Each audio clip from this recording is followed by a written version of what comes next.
Talk it like Louis D.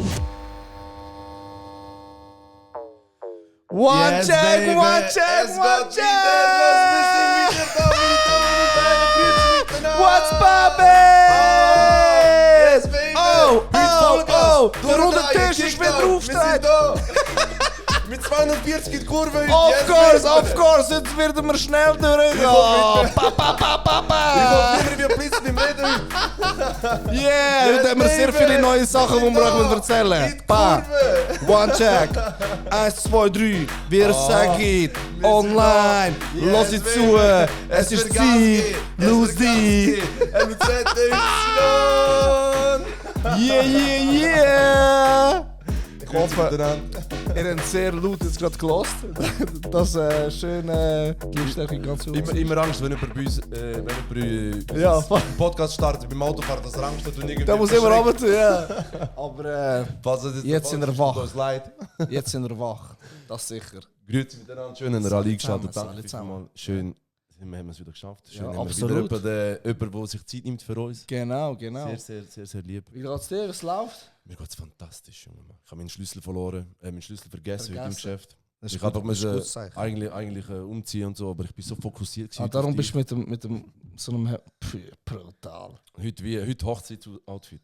Hochzeitsoutfit für den Podcast. Ich habe auch etwas Neues. Merkst du meine neue Frisur? Das ist der neue Sommerlook von mir. Bro, du nimmst mal Haarwäsche. Nein, das ist so, wenn du 3 Tage irgendwo kaputt bist und dann so kommst. Geil. Ey, Ja. aber falls ihr euch wundert, wir sind wieder nicht allein. Wir haben einen jungen Absolut. Mann dabei. Yes. Wer haben wir denn dabei? Wer ist da los? Ladies and gentlemen, represent Dominic Agatha! Grüße, Regete! Hello. Hello. Junger Mann, wie geht's? Alles grün? Alles Alles gut, tipptopp, Zufrieden? Da- super. Draussen wird schön Wetter. Jetzt wieder Time, Genau, kann man den Vollgas geben. Geil. Vor allem kommt er einfach knallhart da rein. Ich tue dir kurze Anekdote. Er kommt da rein und sagt, ja, ich bin ready für Podcast und so mit so Eis und dann kommt mit Finken, kurze Hose. Noch Das ist richtig stylisch. Ist ja nur Tonaufnahme, oder? Also nein. Nein, aha, okay. Sogar mit 2 Kameras. Plus der auf dem Königsstuhl sitzen heute. Ja, voll. Das haben wir auch neu. Haben wir Auch neu. Wir haben eine lange Diskussion gehabt. Bis wir das entschieden haben. Aber wie ist es auf dem Thron? Ist brutal, nicht? Das ist geil, ja. Besser als auf euch noch. Ja, voll. Ey, Das ist danke Das dir ist vielmals. wie wenn du auf dem, Ja. wenn du von der Pole Position darfst anfangen, weißt du, dann ist wie mit dem Stuhl so quasi. Genau. Du hast Erfahrung mit dem. Darum Wir haben sind, wir dich sind, wir drauf. sind hinten dran, weißt du, wir haben noch nicht so einen Stuhl. Hey, danke dir vielmals, dass die Einladung angenommen hast und da bist.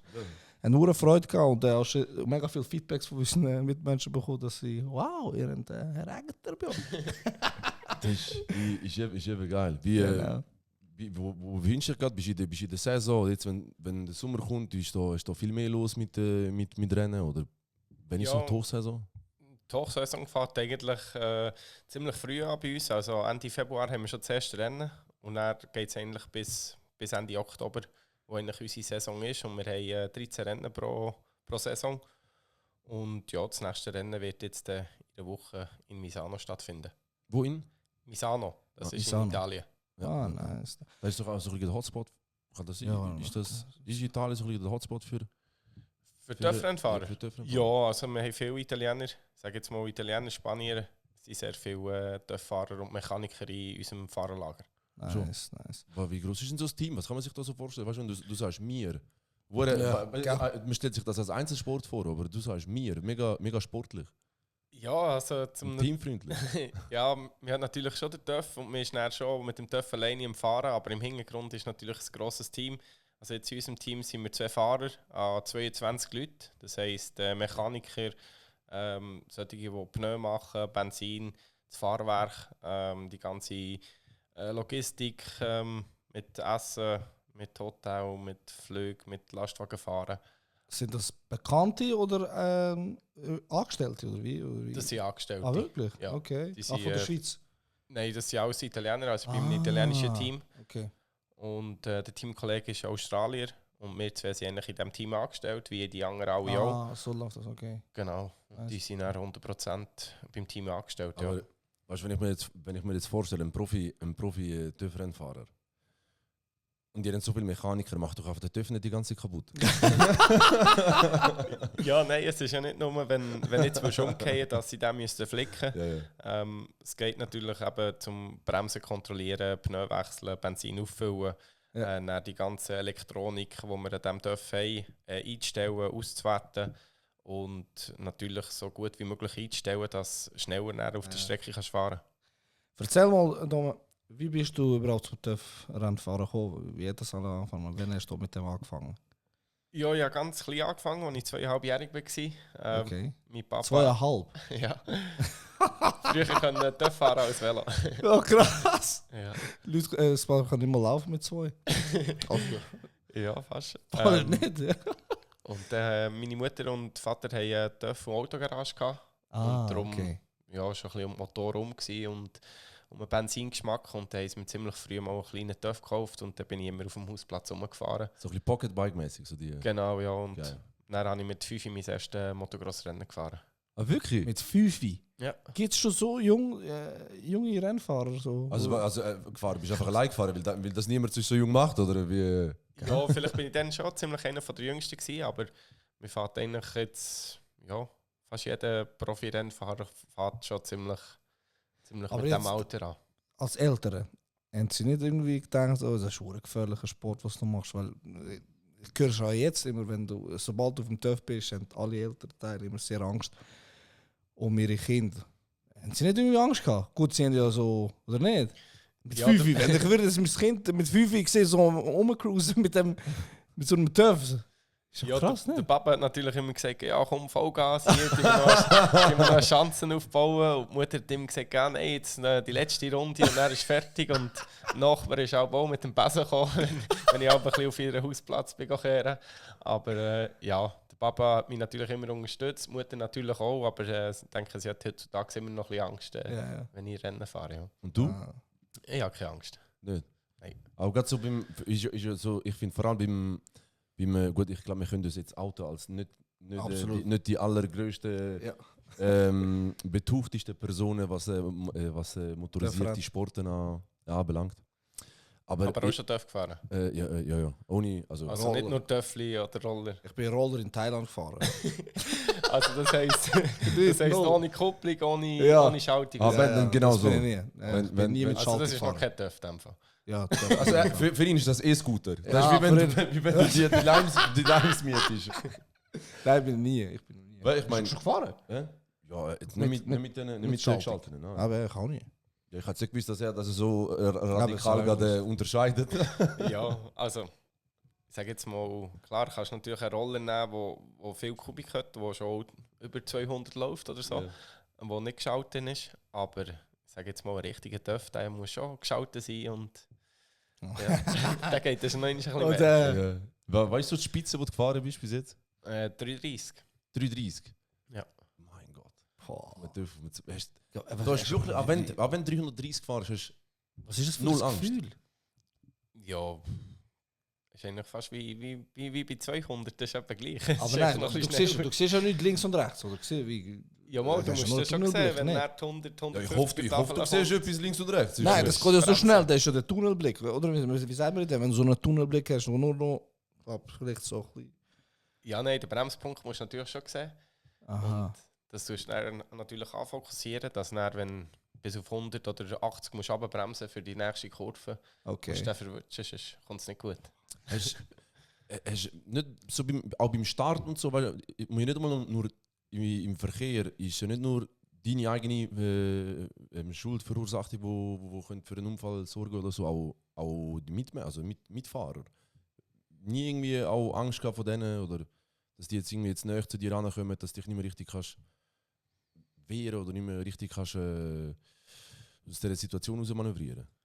Ja, also eben Angst darfst du sicher nicht haben, wenn du Rennen fährst. Du darfst sicher einen gewissen Respekt haben von deinen Gegnern oder eben von Geschwindigkeit oder eben von der Unfallgefahr. Aber sonst musst du echt voll fokussiert sein und ja, zu probieren, das Beste auf die Situation zu machen, wenn der eine ein bisschen ankommt oder ein bisschen näher kommt. Aber ja, das gibt es immer wieder, ja. Okay. Spürst du viele Berührungen? Ja, es ist sicher schon nicht gerade eine Kontaktsportart. Ich kann mir sagen, willst du sagen, es ist ein Kontaktsport oder was? Aber wir haben natürlich schon eben so Start, erste 2 Runden Ja. oder letzte Runden, da tun wir schon ziemlich ellbögeln, ja. Schon, Ja. okay. Aber Und wenn es hat... Amigo, Ja, nur- was ist Panik? Bei 301 kommt gibt der Ellbogen. Bruder, was laut, wie geht's? Ja. Und es gibt ja nur eine Ideallinie, oder? Und Ja. die ist ziemlich schmal. Und wenn einer überholen will, der fast ziemlich gleich schnell ist wie du, dann musst du halt möglichst eng durch bei ihm oder reinstechen. Und dann gibt es halt manchmal ein bisschen Berührungen, Okay. wenn er nicht ein bisschen nachgibt. Aber wenn hat es bei dir angefangen? Oder ab wann hat man es gesehen, dass du in die Profikarriere kannst starten? Ja, das ist noch schwierig zu sagen. Mit 16 bin ich dann in die Weltmeisterschaft gekommen. Und da hat man sich den grossen Sprung schon mal geschafft von der Europameisterschaft oder der deutschen Meisterschaft dann aufzusteigen in die Weltmeisterschaft. Wow. Habe nebenbei noch TÜV-Mech aus der Ausbildung angefangen, aber dann nach ein paar Monaten wieder abgebrochen, weil ich ja, zu viel unterwegs war. Und dann haben wir gesagt, ja, ich könnte ja die Ausbildung gerne noch machen, wenn ich nach 3-4 Jahren vielleicht im TÜV-Fahren nicht weiterkomme. Aber jetzt bin ich 33 und fahre gerne noch Das ist TÜV. gelaufen. Ja, ist okay. Wie viel Glück, Geld, Talent braucht es? Das ist ein mega teurer Sport. Das ist jetzt nicht etwas, wo... Oder ich habe kein Kind oder ich bin selber habe das nie gemacht, aber ich habe das Gefühl, das ist ein mega teurer Sport, nicht? Ja, also Motorsport ist allgemein teuer. Das kennt man, das weiss man.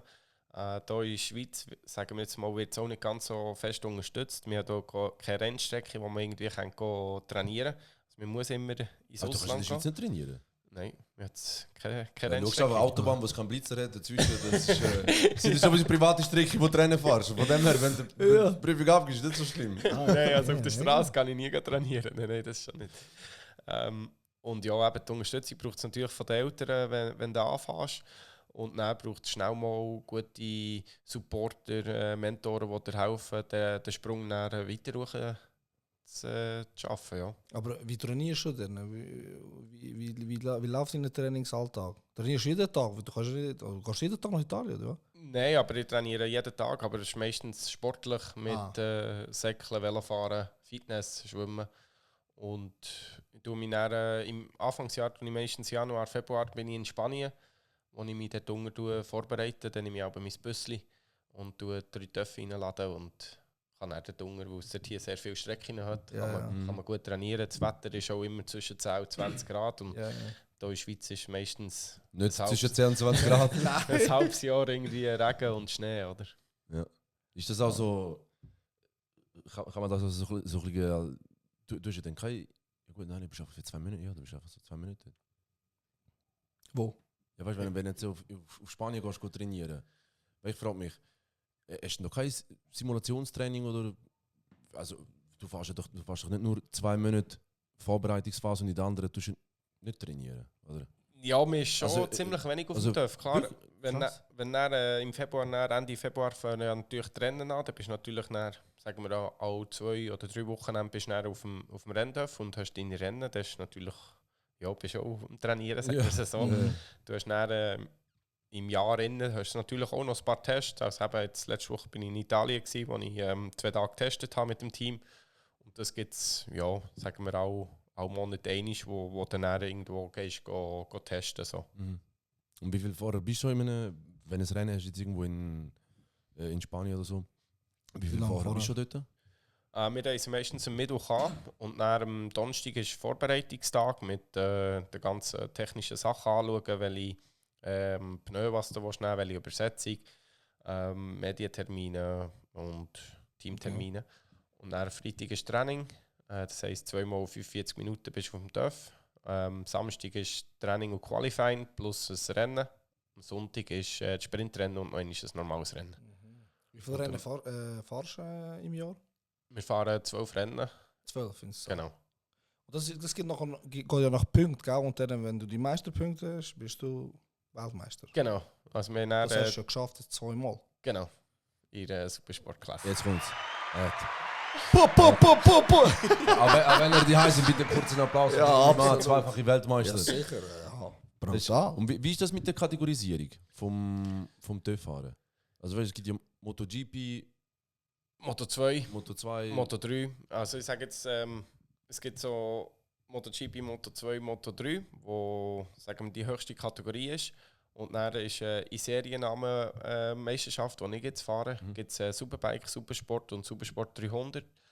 Und ja, es ist einfach 2 verschiedene Kategorien. Okay. Ja. Und dein Ziel ist es, wie kommen wir denn zu der höchsten Kategorie überhaupt? Wie geht das? Ja, MotoGP zu fahren ist nicht ganz so einfach. Sag jetzt mal, ich mit 33 bin schon ein bisschen älter im Motorsport. Als Schweizer mit der Nationalität habe ich es auch nicht ganz so einfach, immer das vielleicht auch mit den Leistungen können zu holen.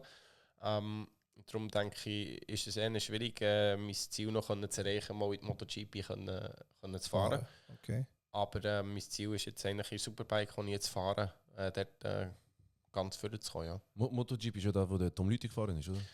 Der ist auch 1 Jahr dort gefahren. Ja. Er ist nur 1 Jahr dort gefahren? Genau. In Moto 2 ist er länger gefahren, dort bin ich auch ziemlich lang gefahren. 10 Jahre. Du bist Weltmeister geworden? Nein, in Supersport-Kategorie. Aha, okay. Aber du fährst jenste. Was fährst du alles? Sogar Go-Kart habe ich gesehen auf Videos. Dass du liebst du einfach. Ja, etwas mit Motoren, oder? Ja, nein, also... Ja, ich probiere natürlich vielseitig zu sein, auch mit dem Training. Ob es eben Motocross ist, Supermotard, Go-Kart, Velofahren. Mountainbike, Velofahren. Es gehört eigentlich alles Zugfahren. dazu. Nein, Zugfahren. Nein, also eben, das ist natürlich etwas, was dir sicher hilft mit dem ganzen Speed, den du hast, mit den Augen, mit der Konzentration. Körperlich natürlich auch, wo du natürlich kannst mitnehmen auf Rennen dürfen. Okay. Was ist die schlimmste Verletzung, die du erlebt hast?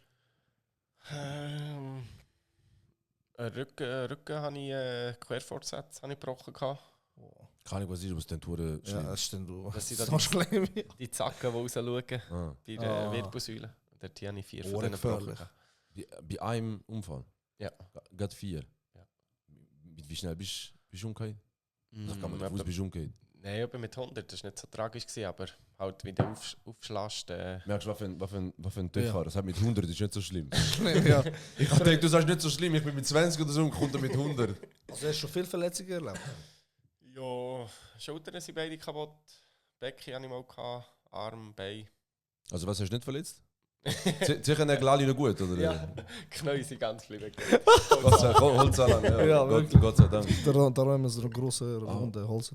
Ja, nur für das, ja. Der ist schon viel mal geklopft worden. Das. Aber ich habe das Gefühl, wenn bei einem TÜV-Unfall, gerade so am Start, hast du, ich würde sagen, die höchste Unfallquote. Ist das möglich? Dass am Start oder in den ersten 1-2 Runden vielleicht so, weil es ja mega ein Gerangel ist. Genau. Ist das dann auch, weißt du, wenn ja mal so ein TÜV-Fahrer einfach so wegslidet, vom Bike wegfliegt und einfach wegslidet, ist das eine hohe Verletzungsgefahr dann einfach, wenn du am Sliden bist? Du bist ja geschützt von deinem Zeugs, oder? Ja, aber es kommt immer darauf an, wenn der natürlich nur das Vorderrädchen so einklappt und du rutschst weg, dann ist es nicht so schlimm. Aber wenn es jetzt gerade beim Start passiert und du hast vielleicht noch 20 andere Fahrer hinter dir und irgendeiner kann nicht ausweichen und fährt über dich über, dann ist ziemlich... Ist mal einer wieder drüber gefahren? Das ist auch schon passiert, ja. Schon. Und dann bist du abgestiegen, wie man das schon bei den Reels gesehen und Ja, nein, also noch man nicht. probiert sich natürlich schon zu beherrschen. Aber je nachdem ist natürlich die Wut auch schon ziemlich gross, wenn jetzt unverschuldet abgeschossen wirst. Ja. Okay. Steht man dann nochmal aufs Bike und fährt weiter oder zusammen einfach logisch gewesen? Also, wie ist das genau, wenn du runtergehst? Also kannst du weiterfahren noch? Also, Kannst schon weiterfahren, aber meistens ist der TÜV so beschädigt, dass es nicht mehr geht. Und du hast eigentlich, wenn es ein normales Rennen ist, wo zwischen 20 und 25 Runden geht, dann hast du keine Chance mehr. Oder dann verlierst du so viel bei einem Sturz, dass du gar nicht mit Punkten kannst fahren. Oder? Und wie lange geht so ein Rennen? 35 Minuten. 35 Minuten? Ja, aber eine Runde irgendwie Minute 5 oder irgend sowas, oder? Eine Minute 30. So eine Minute 40. Je nach Streckenlänge und Streckenlayout. Was ist lieber längere oder kurze Strecke? Ja, das spielt eigentlich nicht so eine Rolle. Ja, ziemlich beides gerne. Was ist das Schwierigste beim Rennen? Auf was musst du am meisten dich konzentrieren? Ja, schwierig zu sagen. Es ist immer so ein Komplettpaket. Oder? Du musst natürlich schon am Wochenende gut anfangen, dass du einen guten Startplatz hast, dass du möglichst weit vorne kannst starten. Die Reaktionszeit, wenn die Ampel ausgeht, vielleicht ein bisschen Pneumanagement, dass Pneu nicht schon anfangs vom Rennen Auf durchlässt. das musst du auch dich darauf achten, oder wie? Genau, ja. Ah, okay. Und dann vielleicht ein bisschen, Was sind deine Stärken? ja, ist sicher Start, überholen, spät bremsen und eben so Pneumanagement habe ich sehr Okay. gut. Spät bremsen? Genau. Also wie aha, Also wenn du in die Kurve gehst, so möglichst spät bremsen. Ah ja, das Genau. habe ich mal von einem Kollegen gehört, wo dich kennt, wo er gesagt hat, weißt, ich bin auf der Rennstrecke gewesen und dann bist du gegangen und er so, ich bin langsamer um die Kurve und dann er, boom, weißt du, so, halt Profi, Ja. ganz schnell. Wie intensiv ist das belastend für die Psyche, so ein Rennen? Braucht es eigentlich schon ziemlich fest. Auch durch das ganze Adrenalin, das du hast, die ganze körperliche Anstrengung natürlich. Die vielleicht schon ein bisschen mit Puls etwas wissen, wir haben so zwischen 170 und 180 Puls in diesen 35 Minuten. Oder lang. So ein hoher Puls. Ja. Und, Fahr einfach schneller. Fahr einfach schneller vorbei. Schnell vorbei, ja, das probieren wir natürlich immer. Aber ja, aber sicher, die Erholung ist natürlich sehr wichtig. Eben, wenn man natürlich am Samstag das Rennen hat, muss man sich so gut wie möglich können erholen für auf den Sonntag, für das Sprintrennen. Und wenn man das Sprintrennen hat, kommt dann natürlich noch das lange Rennen, dass wirklich das ganze Wochenende körperlich parat bist. Ja, auf das trainiere ich auch Tage, ja, körperlich. Wie lange brauchst du, um dich von einem Rennen, oder von so einem Weekend zu erholen? Ja, also meistens ist es Montag und je nachdem Dienstag Erholungstag, ja. Okay. Was, du hast ja gesagt, bei 33 bist du eigentlich schon alt in diesem Sport, wie du es vorher erwähnt hast.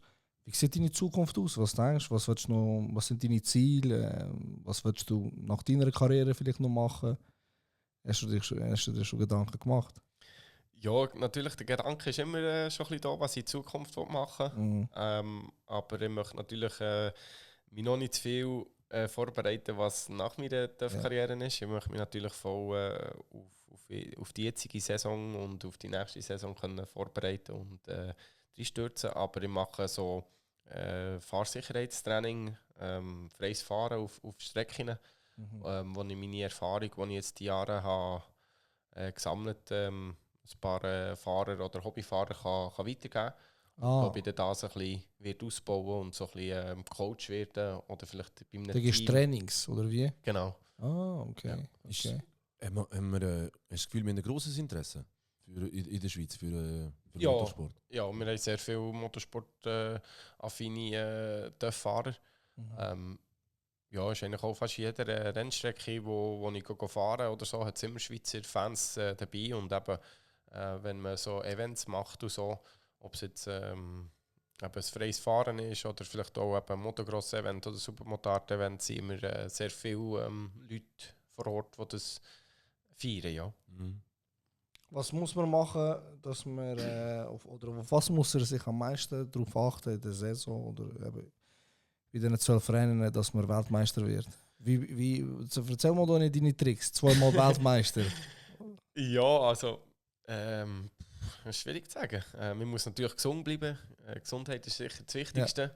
Ja, man muss Motivation haben, man muss... Bist du mal demotiviert? Ja, sicher, immer voll. Also, wenn man natürlich, ja, also so geht es natürlich einfacher, wenn du natürlich immer gute Rennen hast. Ja. Fast jedes Rennen gewonnen hast und so, dann hast du natürlich die Motivation ziemlich Ja, hoch. ja.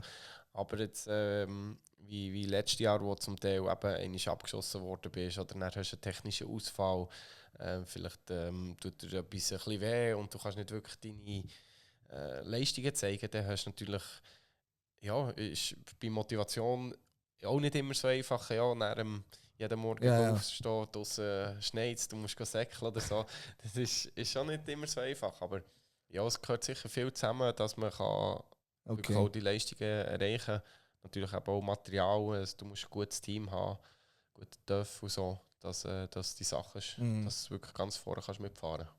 Ich finde, man merkt dann ja auch, Ich glaube, für viele Leute ist Formel 1 und TÜV-Fahren und so, ist es gar kein Sport. Also weißt du, ich habe das Gefühl, ich habe das schon von vielen gehört, so, ja, die fahren einfach ein bisschen TÜV. Weißt du, wie du das erzählst und wie du dich vorbereitest, psychisch, mental, mit dem physisch, auch mit dem Körper, wie du dich da fit halten musst. Nur schon mit dem Puls, 180, das ist 170, 180, das ist verdammt viel. Das ist, voll. Ja, das hört man auch immer viel. Eben, viele sagen, ja, ein bisschen TÜV fahren, Ja, drauf hocken, ein bisschen Gas geben. Aber es ist gar nicht so. Also klar, wenn man vielleicht draußen auf der Straße ein bisschen rumfährt, dann ist das einfach just for fun. Aber es ist eigentlich jeder TÜV-Fahrer, der in diesem Niveau fährt wie ich, ist eigentlich ein Profisportler. Ja. Wann hast du gemerkt, mal, das klappt, ich bin ready, um das als meine Berufung auszuüben? Ja, das haben natürlich schon in der Schulzeit von dem geträumt, oder? Als ich zuerst beim Motocross gefahren habe, ich immer das Ziel gehabt, ich wollte im Motocross Weltmeister werden.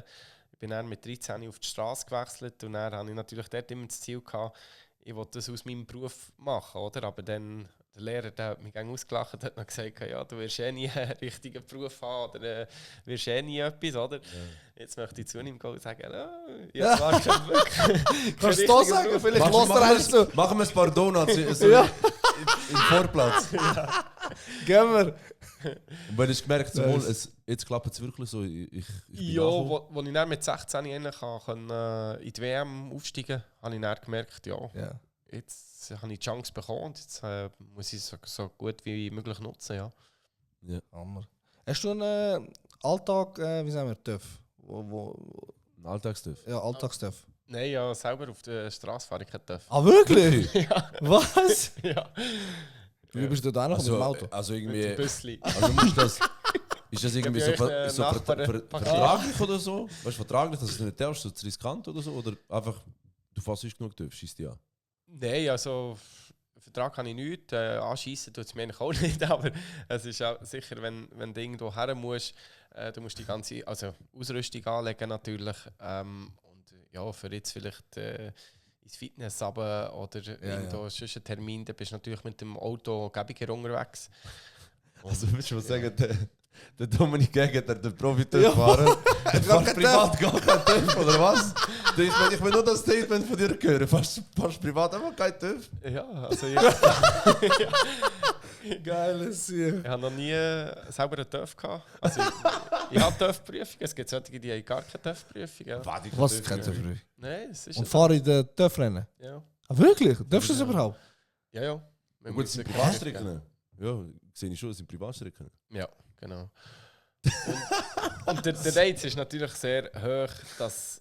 Jemand die Prüfung zahlt? Nein, dass auf einen TÜV hockst und dann so ausserorts, wenn es so eine gerade Strecke ist und dann mal um Gas ein bisschen ziehst und ja... In deinem Element bist. Ja, genau. Und du als TÜV-Fahrer oder so probierst natürlich das Maximum rauszuholen aus dem TÜV.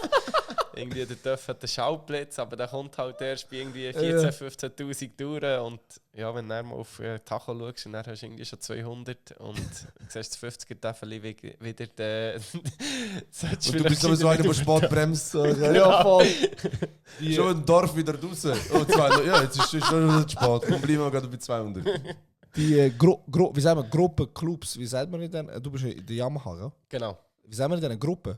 Oder Teams. Clubs? Teams haben wir dem, oder? Teams. Also ja, Yamaha ist ja TÜV, hast du schon eine Marke. Ja, das ist eine Marke, aber jetzt...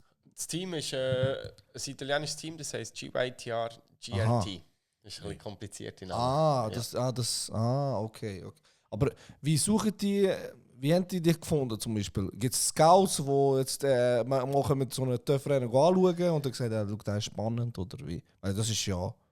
Ja, also schon. das Gute ist immer, wenn das Team auf dich selber zukommt, dann suchen sie natürlich irgendwo den Kontakt. Aber mein Bruder ist mein Manager von mir und der geht dann auf die Teams zu. Und dann probieren wir natürlich ins beste Team reinzukommen. Ja. Hast du mal gewechselt? Wechselst du oft? Oder wie Ja, wechseln da wir? tut man schon noch ziemlich oft wechseln. Ja. Schon, okay. Und das, Also das heisst, es ist einfach eine Saison fahrst mit einem Team und dann schaust du wieder neue Verträge, oder? Ja, meistens geht so 2-Jahres-Vertrag und dann musst du wieder probieren Neu verhandeln. neu verhandeln. Und je nachdem, in welchem Team du bist, welche Leistungen was du gezeigt hast, kannst je nachdem bleiben. Oder vielleicht siehst du, es gibt andere Teams oder andere Marken, die besser sind.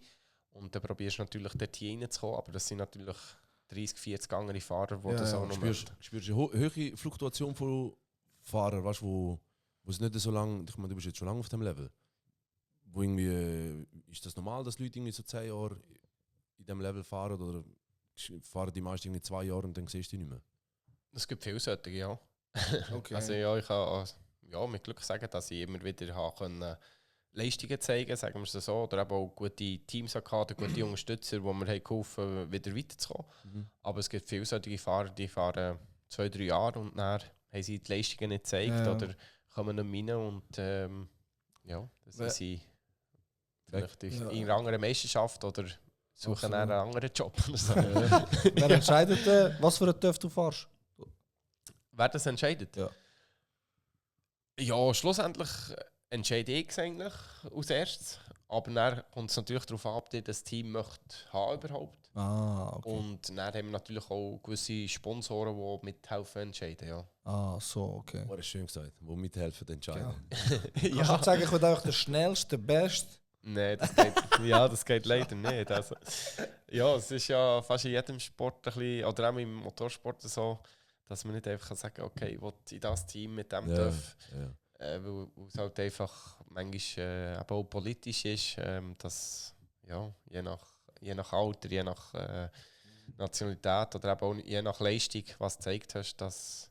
Also wenn du sagst, wegen Herkunft, wegen Nationalität, was werden da Italos bevorzugt? Oder?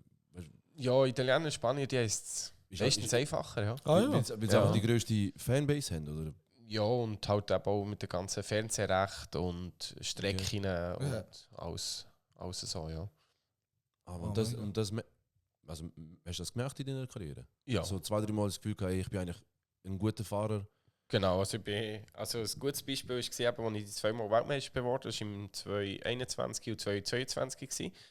Aber eigentlich nach meinem ersten WM-Titel von Supersport, das sind 600 Kubikmotoren, habe ich eben ins Superbike kommen, wo eigentlich normal ist, wenn du eine Kategorie gewinnst, dass du ein Such kommst. Hat mich aber niemand genommen. Andere Fahrer, die hinter mir waren im gleichen Jahr, haben aber den Sprung geschafft. Wow. Und ja, wir haben dann noch ein zweites Jahr machen. Sicher auch nicht schlecht gewesen, noch Weltmeister zu werden. Und dann habe ich den Sprung endlich geschafft. Und jetzt sagst du einfach, es ist Domingo Alvarez, oder was? Das, nicht mehr Dominik gegen der Domingo Alvarez. Grüezi miteinander. Aber stresst dich das? Oder, wie ist das so Mindset? Wie gehst du mit dem um? Das ist schon ziemlich stressig gewesen, oder? Ja. Bin natürlich habe es natürlich auch zwischen ein bisschen in die Medien gesagt. Die haben natürlich ein bisschen... Okay. Nicht so geil gefunden? Ja, nicht so geil gefunden. Natürlich auch je nachdem, mit welchem Hersteller was unterwegs bist. Oder ich bin dann auch schon mit Yamaha unterwegs und habe natürlich die ein bisschen angegriffen und gesagt, ja, ich habe keinen Vertrag bekommen für die Superbike, weil sie mich nicht haben wollen. Und ich musste noch in der kleineren Klasse weiterfahren und neben andere Fahrer, die schlechter sind gefahren. Und ja... Also die haben das wahrscheinlich ja nicht einfach gesagt, ey, look, du bist Schweizer, wir nehmen dich nicht wegen dem. Die haben einfach gesagt, ja, passt gerade nicht. Passt gerade nicht, genau. Ja, so, hey, gar keinen Platz und so, ja. Ja, so, das ist einfach deine Interpretation, dass es an dem gelegen ist, oder? Ja, also eben, es hat, also so im Hintergrund hat man natürlich schon gehört, okay, sie haben einen Japaner, der für das ganze japanische Land zuständig ist. Sie haben einen Türk, der für das ganze Türkenland dort zuständig ist. Wir haben einen Italiener, der in Europa ist. Und dann haben sie noch Amerikaner gehabt. Und das ist eigentlich so ein bisschen, ja, wieso weiss ich jetzt noch einen Schweizer, der so ein kleines Land ist. Also es hat schon ein bisschen etwas mit dem zu tun gehabt, ja. Okay. Hätte das wehtut, um das zu realisieren? Ja, auf ersten Punkt schon, ja. Weil mein Ziel war ganz klar, eben in die Superbike, in die höchste Kategorie dort zu kommen. Das Ziel habe ich erreicht, Weltmeister zu werden, und das hat mich schon ein bisschen belastet. Ja. Wie bist du jetzt gerade unterwegs? Zu wenig schnell. Also wir haben jetzt 3 Rennen gehabt und bin jetzt gerade auf dem 10. Zwischenrang. Aber das Ziel ist eigentlich, dieses Jahr mein erstes Rennen zu gewinnen Okay. und eigentlich die Saison in den ersten 6 zu beenden. Wie viele Punkte bekommst du über, wenn du ein Rennen gewinnst? 25. Jedes Rennen ist Genau. gleich. Jedes Rennen Genau. 25. Ja, außer das Sprintrennen, dort hier geht es nur bis zum 9. Platz und das normale Rennen geht es bis zum 15. Platz, Punkt. Wie viel nehmen teil? 23. 23. Ja. Fast die Hälfte kommt ein Punkt. Fast, ja, die Hälfte kommt ein Punkt. Genau. Was sind so deine Vorbilder? Ja, Valentino Rossi natürlich. Ja. Der ist ja x Jahre Top-Fahrer gewesen. Ja. Und ja, jetzt eigentlich Marc Marquez, der im MotoGP ziemlich gute Leistungen zeigt. Ja. Du hast vorhin gesagt, vom Alter her bist du alt für TÜV-Fahrer. Also, weißt du denn so der Prime für einen TÜV-Fahrer? Ja, also es gibt nicht mehr viele TÜV-Fahrer, die über 35 noch TÜV fahren. Es sind vielleicht noch 2, 3, 4. Aber die meisten sind so zwischen 20 und 30 Jahren. Ah, So, okay. okay. So, ja gut, auch 35 ist gerade so ein bisschen, würde ich sagen, mehr oder weniger der Cut. Ja, ziemlich. Machst du sonst noch andere Sportarten? Da, du machst schon genug, also nicht, dass du das nicht machst. Aber Andere Sportarten? hast du überhaupt Zeit noch für andere Sachen? Ja, also ich probiere immer wieder ein bisschen neue Sachen aus. Ob's, wieso nicht? Was sind andere Sportarten? Squash, Klettern, Origami. Yoga,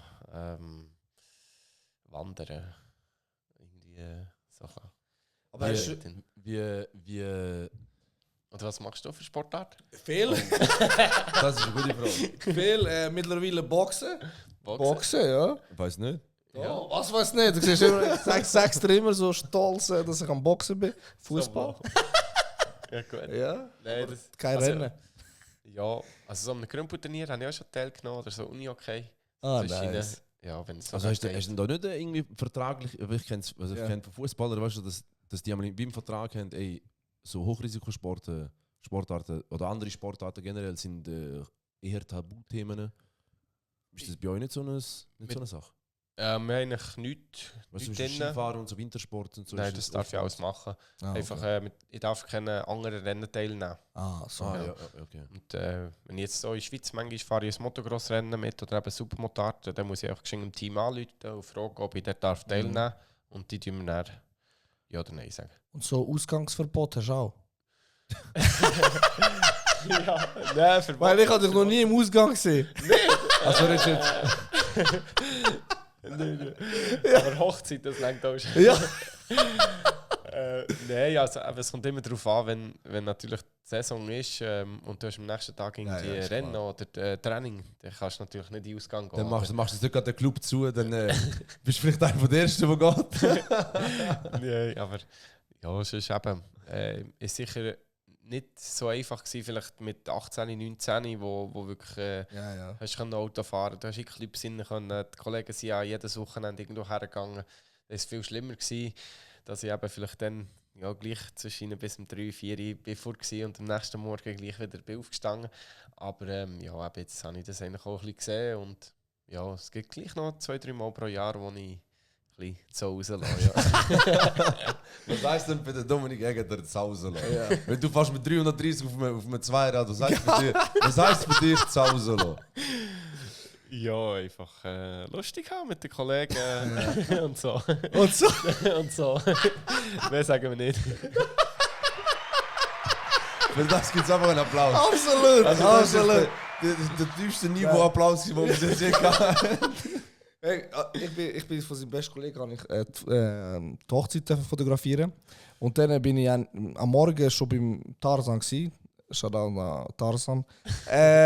Und dann kommt er, wenn bist du vom Joggen, brutal, von dort, von wer du herkommst, einfach mit dem Dings voll durchtrainiert am Morgen, ich am Viertel, da habe ich dich noch nicht so gut gekannt wie jetzt. Ich so, wer ist das? Er so, das ist der Dominik Egger. Ich so, wow, shit, am 8 Uhr morgen und dann geht er so gut joggen. Also joggst du jeden Tag? Nein, schon nicht jeden Tag, aber so 2 mal, 3 Mal pro Woche probiere ich schon. Ah, voll Je gut. nach Training. Wie viel Aufwand wird er abgenommen vom Team? Also weißt du, der bürokratische Aufwand und alles Zeugs und Management machst du oder bist du effektiv voll nur auf auf Sportliche und das Mentale fokussieren? Ja, ich habe ziemlich Glück. Eben, mein Bruder macht das eigentlich alles für mich. Der ist eigentlich 100% bei mir angestellt. okay. Ja, und tut eigentlich die Sachen alles erledigen, ob es Flüge buchen, Hotel, Mietauto und dann die ganzen Sponsoring-Sachen. Ist er älter oder jünger als du? 2 Jahre älter. 2 Jahre älter. Also du hast deinen älteren Bruder angestellt. Genau. Bei dir selber. Ja. Da kannst du wieder fast in den Platz verstehen. Wie heißt er? Kevin. Kevin. Grüße an Kevin. Grüße an Kevin, du machst Big super. Respect, big Danke Respect. vielmals. Er ist vor der Kamera, sagt er nur Positives über dich. Ja. Wie sieht es aus finanziell? Kann man gut damit leben? In dem Sport? Kein sehr wenige, Okay. dass wirklich auch vom Fahren wirklich gut kannst leben. Ich habe sicher das Glück, dass ich gute Privatsponsoren habe, die mich unterstützen. Ich sage mir jetzt mal, von dem Geld, das ich vom Team bekomme, dass ich bei ihnen fahre, würde es nicht weit Okay. länger. Und dann haben wir einfach eben gewisse Plätze, wo wir können verkaufen auf dem Helm oder die Kombi oder so, wo dann in meine Tasche reingeht. Und Ja, dort gut. kann ich natürlich etwas auf die Seite tun, weil ich ja nicht bis 60 fahren darf. Ja, Und, absolut. irgendwie pro Platzierung hast du irgendwie Preisgeld oder so, ist das? Ja, das aber so, nur die ersten 3. Nur die ersten 3? Ja. Und das ist auch schon dort, wo du jetzt zweimal Weltmeister geworden bist? Genau. Hast du das auch gehabt? Ah. Ja, wenn man natürlich eben jedes Wochenende gewinnt und die schnellste Runde machst, Pole Position holst, dann kommt natürlich schon etwas zusammen. Aber Ja. du hast natürlich das in den Verträgen drin, du siehst die Zahlen, aber du musst es natürlich dann zuerst können erreichen. Ja. Jetzt bei Superbike hatte ich letztes Jahr nur 2 Podium gehabt, einen 2. Platz und einen 3. Platz. Da gibt es schon etwas, aber wenn du das natürlich im ganzen Jahr nur 2-mal hast, dann kommt nicht so viel zusammen. Ja. Und, ja. Bereust du, dass du diesen Schritt gegangen bist? Nein, ja, sicher die neue Herausforderung auch gebraucht. Ja, weil, oder ich wollte dort bei Superbike auch können zeigen, dass ich dort zu den Schnellsten gehöre.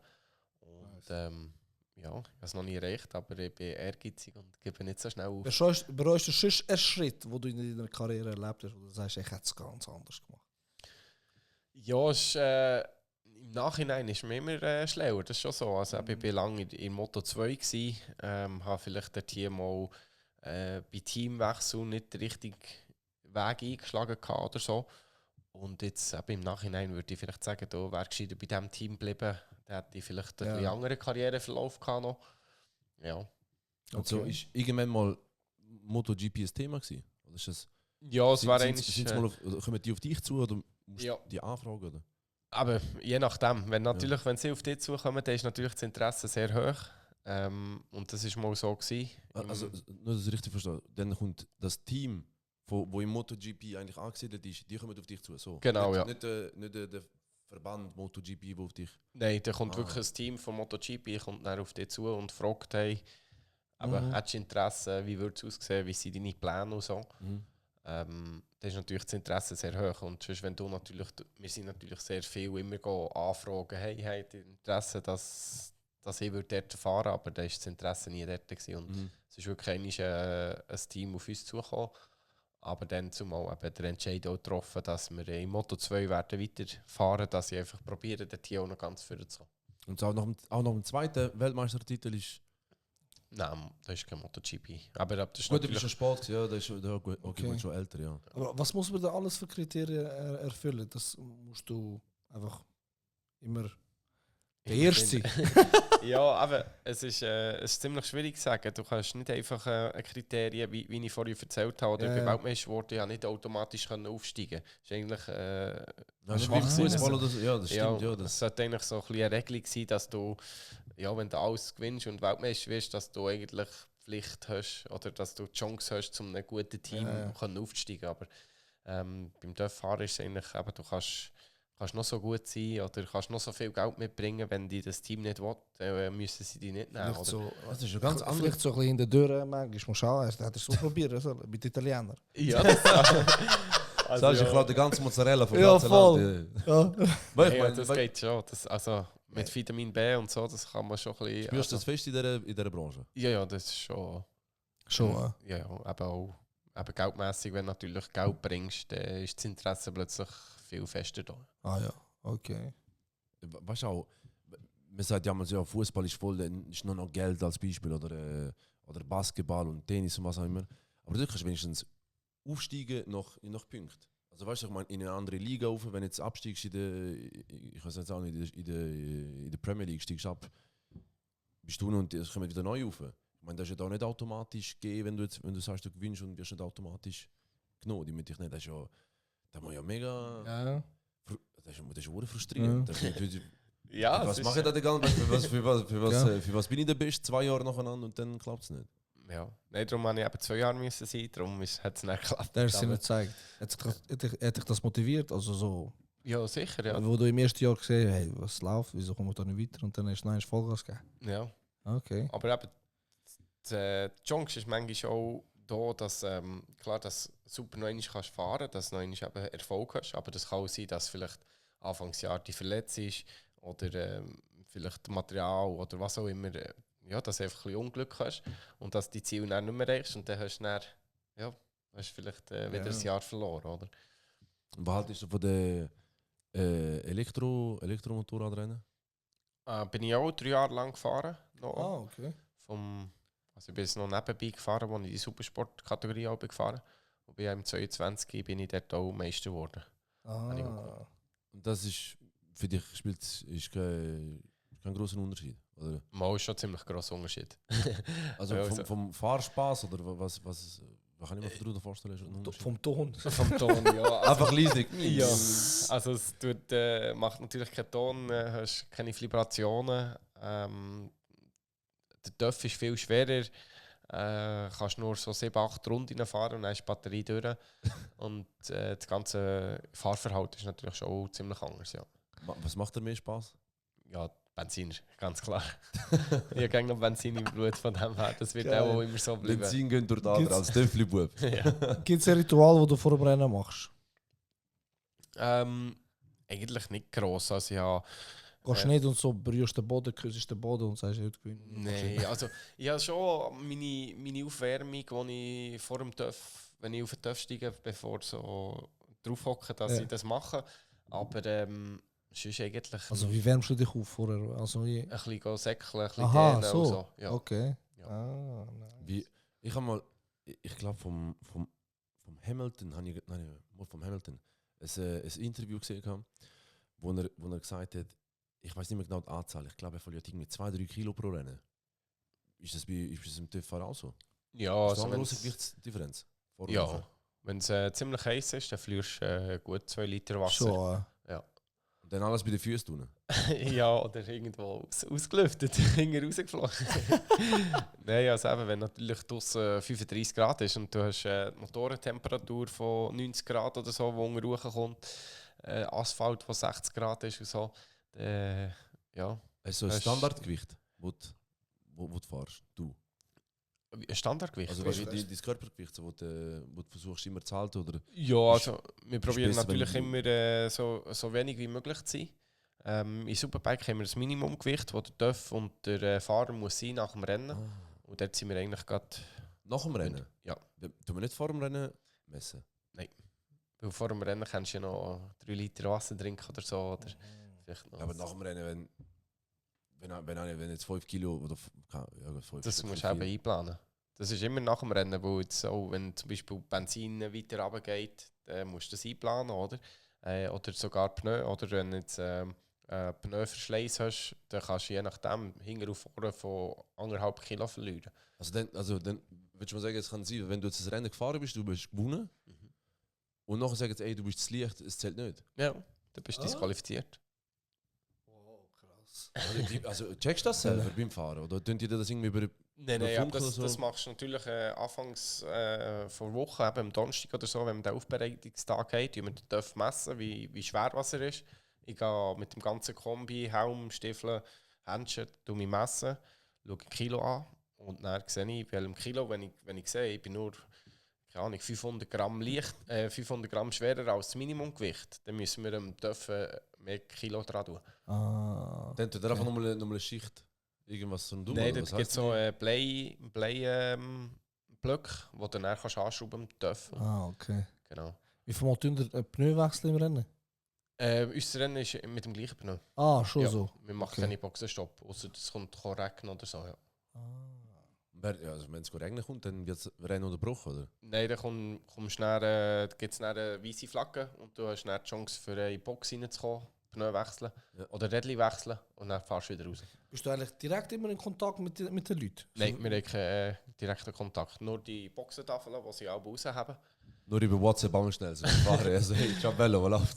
Nein, einfach nur die Boxentafeln, die sie anzeigen. Ja. Bei 25, wo hast du nicht eine Kontrolle, jetzt welcher Platz du bist und so? Ja, du weißt natürlich eben, wo dein Team besteht auf der Gerade.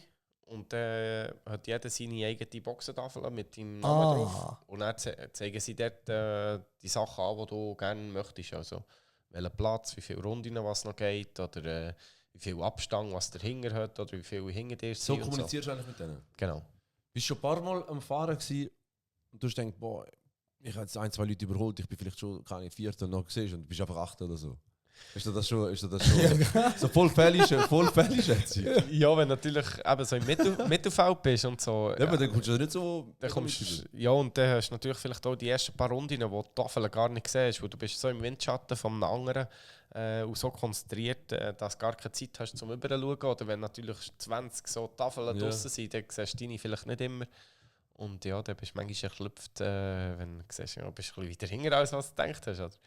Aber ja, hoffe natürlich immer, dass eine kleine Zahl dort steht. Ja. Ich finde auch krass, wie jetzt bei dem Sport, wo du praktizierst, bei deiner Passion, du musst voll fokussiert sein für total, was geht eine Stunde? Oder? 35 Minuten. Wie viel? 35. 35 Minuten. Das ist nicht weißt, wie im Teamsport, Basketball, Fußball, Tennis oder was auch immer, wo du kannst fokussiert musst sein und dann wieder kannst irgendetwas anderes, den Fokus nicht auf dem gleichen Level haben. Du musst ja, ich meine, das ist auch maximal gefährlich. Du musst maximal fokussiert sein. Ist das nur schon mental mega anstrengend?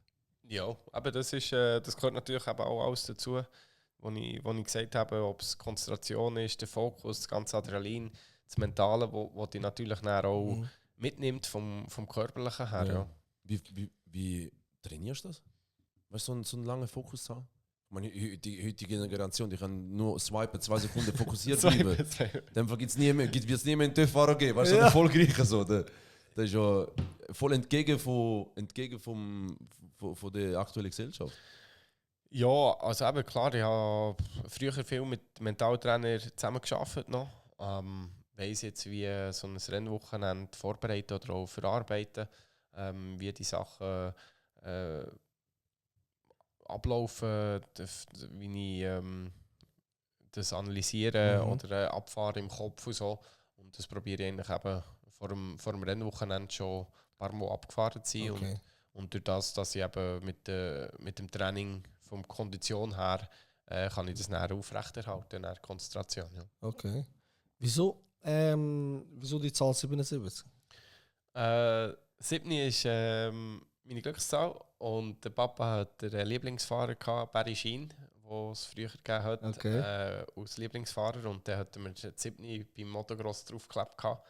Und als ich dann in die WM bekam, war die 7 aber schon vergeben und dann habe ich die 77 genommen. So gut. Ja, das ist ein bisschen mein Markenzeichen. Ja, so. absolut, gut. Kennst du Randy Memola? Natürlich, ja. Wegen dem heiße ich Randy. Okay. Was? Ja. Das ist, ich glaube, also das ist jetzt gefährliches Halbwissen. Meine Eltern sind mega, mein Vater ist mega TÜV, fahren beide Harley und Straße, ja, so schnelle TÜV, ich habe keine Ahnung. Ich hoffe, meine Eltern sehen das jetzt nicht. Randy Memola. Ich schwöre dir, ich hoffe, die sehen das. Das ist das erste Mal, ich hoffe, dass das nicht sieht. Und das meinte ich eigentlich, wenn man so mit dem weißt du, auf einem Rad so ins Ziel gefahren ist. Yeah. Er ist nicht einer der Besten, aber so einer der unterhaltsamsten. Genau, ja. Und wegen dem habe ich den galanten Namen bekommen. Also, lang leben. Das sind wir schon 3. Also ich bin auch wegen einem TÜV-Fahrer genannt worden. Es hat Christian Saron gegeben, Ja. aber Christian hat... Ich kann mir sagen, du heißt Dominik. Ja, aber die Story ist noch nicht fertig. Aber der Papa hat nicht wollen, dass ich Christian heisse, und ihm sein Bruder ist auch TÜV gefahren, der hat Dominik geheißen. Und darum heisse ich Dominik. Und bei meinem Bruder heisst Kevin wegen dem Kevin Schwanz. Ja, Ja. schon Ex-Legende, ja. Ja, wie viele Generationen hast du bei euch gefahren? Wie Ja, ist das verankert? nein, eben gar nicht tief. Ja. Eigentlich, mein Papa ist nur ein bisschen Hobbyrennen gefahren. Ah. Er hatte auch TÜV-Garage gehabt, ja. Aber sonst eigentlich die anderen Generationen sind nie TÜV gefahren, ja. Aber die sind 100 Pro, also jeder TÜV-Fahrer, so, wo Rennen fährt, so jetzt professionell wie du, das sind doch alles voll die TÜV-Buben gewesen, nicht? Das ist, da voll die doch so... Ja. Ich habe das Gefühl, wie würdest du das Interesse oder deine Passion finden zu dem, in dem Bereich, wenn dir das fast nicht in die Wiege gelegt wird? Das ist ja etwas, weißt du, so schnell mal kannst du Probe machen oder weißt, wie eine Fußballtraining oder was auch immer. Ja, also sicher, hier in der Schweiz ist es fast unmöglich, wenn es nicht wirklich in die Wiege gelegt geworden ist, weil, sagen wir jetzt im Ausland eben, wieder Italien, Spanien, wo natürlich überall so TÜV-Vereine hast, viele Strecken hast und vielleicht am Wochenende mit Eltern das gehst du anschauen und dann sagt das Kind, ich will da und so. Und hier ist es halt mehr mit Fußball, Eishockey oder Turnvereine, wo natürlich das ziemlich unterstützen. Leider nicht mehr so viele TÜV-Clubs, ja. Wie hast du mehr in der Schweiz erkannt oder mehr so, wenn du jetzt so in Italien oder so bist? Ist noch schwierig zu sagen. Also klar, wenn einer ein bisschen TÜV verrückt ist, dann denke ich, er kennt mich da oder auch im Ausland, ja. Interagierst du viel oder hast du Freude, wenn dich irgendjemand anspricht? Ist das, hat man die Freude noch, so noch so lange in der Branche? Ja, also klar, von meinen Fans ist natürlich auch immer voll Motivation da, wenn die jemand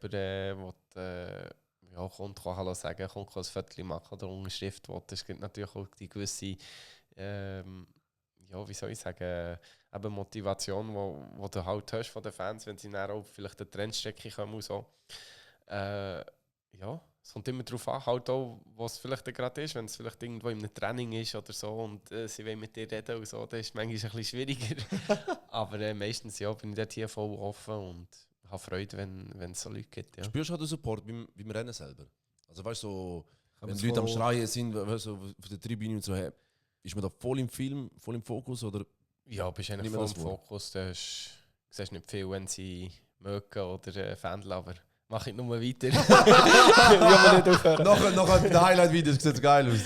Ja, nein, aber das macht natürlich mega viel Spass. Wenn du bei Einlaufrunde oder Auslaufrunde das siehst. Ja. Ja.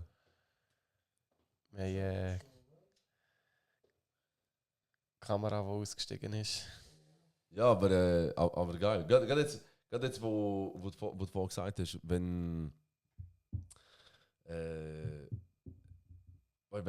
so beim Training und so die Fans kommen gut zuschauen, sind das einmal ist Training öffentlich? Oder? Also meistens, wenn es ein Rennwochenende ist, dann musst du Billett kaufen. Ja. Was? Bier? Was? Billett? Bier? Bier? Bier? Billett. Billett. Billett? Wie sagst du Billett? Billett? Bier. Billett? Billett? Oder wie sagt man das? Billett. Ticket? Ja, er hat einfach gesagt Bier. Billett? Das ist- ja. Bier. Bier. Bier. Ja, du musst jetzt aufs Bier. Geil. Nice. Was ich habe noch eine Frage, jetzt habe ich vergessen. Was denkst du, was ist besser für dich, wenn du voll angespannt bist oder voll eine gewisse Lockerheit hast beim Fahren? Hast du das irgendwie, was ist deine goldene Mitte, die du mittlerweile hast? Ich denke, Lockerheit ist sicher wichtig. Weil da geht es ringer. Und klar brauchst du die gewisse Anspannung beim Bremsen, beim Beschleunigen. Aber wenn du locker fährst, dann ist es immer besser. Mhm. Und hast du die Lockerheit von Anfang an gehabt? Oder wann ist die gekommen? Nein, das kannst du, also die kommt und geht. Also es gibt Momente, wo du ziemlich verkrampfst, wo du probierst zu murksen und wenn du nicht dorthin fahren willst, probierst du natürlich anspannen und eigentlich machst du gerade das Gegenteil und das kommt nicht gut. Aber eben, das kommt immer wieder, das gibt es jedes Wochenende. Hast du gerade aktuell einen Fehler im Kopf, den du beim Rennen aktiv gemacht hast? Wo du sagst, ey, das muss ich verbessern, das habe ich letztes Mal ein bisschen verkackt.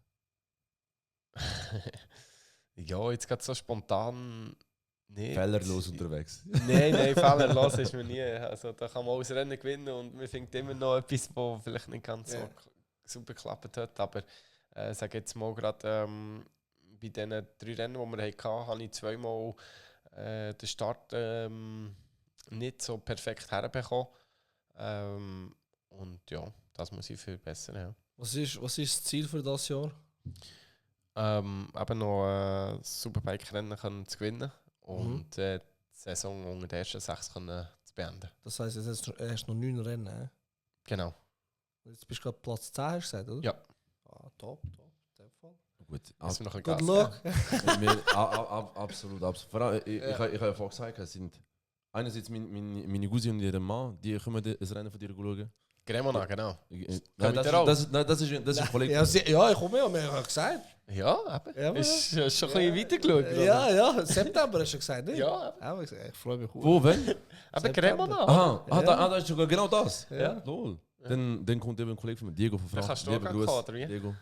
Ja. Ja, eben, du hast vorhin gesehen, wie fest ich Ahnung habe von so Sachen. Ja, das muss man schon einmal live sehen, weil Schon. Also ich glaube, Ja. live ist das schon mega es Bild. ist, eben, das ist eigentlich fast wie bei jedem Sport, wenn man Ja. darüber redet oder so ein bisschen im Fernsehen oder so, das ist ganz etwas anderes, als wenn du dann mal live vor Ort bist und du siehst die ganzen Lastwagen, die ganze Strecke, die riesengroß ist, die Lautstärke, Geschwindigkeiten, zukommen und runtergehen, das siehst du im Fernsehen nie, oder? Hast du lieber Strecken mit viel Kurven oder wenig? Weißt du gerade? Nein, mehr mit Kurven. Lieber mit Kurven. Genau. Es ist Sonst ist es ja langweilig, wenn du nur Vollgas tendenziell kannst fahren auf der Gerade. die mit den schnellsten TÜV sind dann einfach die besten, nicht? Genau. Also wenn du einfach lange Ja. Strecken Aber du gehst so schnell um die Kurve und dann bist du so weit unten. Und wie viele Zentimeter bist du etwa mit dem Kopf? Also, ich sehe, wenn ich die Videos sehe, kannst du nur so machen, dann kommst du mit dem Kopf an. Ja, also wenn man möchte, kann man natürlich schon mit dem Kopf anfangen, ja, aber man hat meistens das Knie im Boden und den Ellbogen, ja. Okay. Wann hast du dich das letzte Mal so verschätzt, dass in der Kurve dich abgeleitet hat? Ja, etwa vor einem Monat bin ich das letzte Mal umgekehrt, ja. Da bin ich ein bisschen schnell reingefahren, habe zu lang gebremst und dann ist es vor der Rallye vorgerutscht, ja. So, also in einem Training oder so voll? Im Training. Und so während einem Rennen, so wenn es scharf war? Im Rennen bin ich schon lange nicht mehr umgekehrt. Ja. Also für die, die nur zuhören, wenn das Holz angelangt. Also ja, also letztes Jahr bin ich 3-mal abgeschossen worden im Rennen, wo natürlich auch umgekehrt. Das ist nicht schön gewesen, aber sonst bin ich schon lange nicht mehr. Okay. Sonst kann ich mich gerade wirklich nicht mehr erinnern, wenn ich das letzte Mal bei einem Rennen selber bin umgekehrt. Dann hoffen wir, dass wenn wir dich das Ja. nächste Mal sehen, dass es immer noch nicht weißt, Ja. wenn es war. Genau. Wieso gibt es nicht mehr so viele Clubs? Wie sagen wir denn? Motoclubs. Ja. Wieso nicht? In der Schweiz, was ist der Grund dafür? Also die Interesse, hast du ja vorher gesagt, ist noch gross eigentlich in der Schweiz. Aber Ja, das Interesse ist sehr gross, aber das Problem ist eigentlich, etwas zu organisieren, weil halt einfach die Auflagen sehr, sehr gross sind. Eben, ob es von der Lautstärke ist, ob es vom Bauer her ist, vom Platz her. Also ziemlich alles, was die Schweiz nicht gerne hat, ist Lautstärke, ist Ja, also es ist ein bisschen so, oder? Und sage jetzt mal, früher war es einfacher gewesen, okay, wir machen hier auf dem Land draussen mal ein Motocross oder so ein Rasenrennen, wo die kleinen Kinder können probieren oder halt die Hobbyfahrer. Und du selber organisierst nicht mal einen? Bis jetzt nicht, aber es wäre sicher auch ein bisschen Okay. im Hinterkopf, dass wir hier in der Schweiz können, etwas so durchzuführen. Wäre Cool. sicher sehr cool. Jetzt mache ich eben die Veranstaltung mache ich in Frankreich auf einer Rennstrecke, wo ich eben so ein freies Fahren mache. Und da sind Da fährst du einfach allein? nein, da sind dann 100 so Fahrer, die mit mir dann auf der Strecke sind. Ja. Okay. Geil, wie machst du das? 17. September in Anodira. Also gerade nach Cremona. Genau. Dienstag. Geht direkt nach. Nice. Was denkst du als Schlusswort? Langsam kannst du etwas... Kannst du langsam überhaupt? Ja, der Berner, weißt du? Kann man sagen, ein Paradox irgendwie. Ein schneller Berner bin ich. An unsere Der erste. Zuschauer, was würdest du da als Schlusswort ihnen Ja. mitgeben? Gebt Gas. Gib Gib Gas, Gas. schau it, talk it like Lucy. Genau, ja. Lass it rein, schau it. Auf Podcast und YouTube, oder? Und ja, alle, die mal Spass haben, an ein Rennen zu kommen, schau it rein. Genau. Super. Also wir tun definitiv noch ein Foto posten von deinem Outfit heute, das machen wir Ja, definitiv noch. Okay. Nein, Also, das ist Ladies and Gentlemen, hat Spaß gemacht. danke vielmals Sehr fürs interessante Zuschauen, Passion, hat Zuhören. wirklich Spaß gemacht. Danke vielmals fürs Zuhören, meine Damen und Herren. Und Danke, bis zum danke. nächsten Mal. Next week wieder. Grüße eure Eltern auf die Stirn. Talking like lustig. Liken, teilen, followen, nicht vergessen. Liken, teilen, follower nicht Please, vergessen. please, please. LUZ, Y, ciao zusammen. Okay. Ciao, raga. Talk it like Lusty.